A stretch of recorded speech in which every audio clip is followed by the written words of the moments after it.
பெருமானார் ஸல்லல்லாஹு அலைஹி வஸல்லம் அவர்கள் கூறினார்கள், நான் சாய்ந்தபடி சாப்பிட மாட்டேன். மருத்துவ நிபுணர்கள் குறிப்பிடுகிறார்கள், சாய்ந்த நிலையில் உணவு உண்பதால் 3 விதமான தீமைகள் ஏற்படுகின்றன. உணவை சரியான முறையில் மெல்ல முடியாது. உணவுடன் கலக்க வேண்டிய உமிழ்நீர் போதுமான அளவுக்கு கலக்க முடியாமல் போய்விடும்.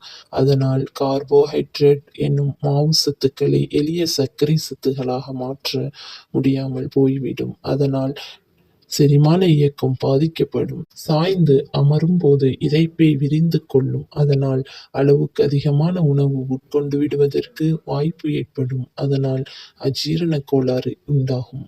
சாய்ந்த நிலையில் உணவு உண்ணும்போது கல்லீரல் மற்றும் குடல்களில் பாதிப்பு உண்டாகும்.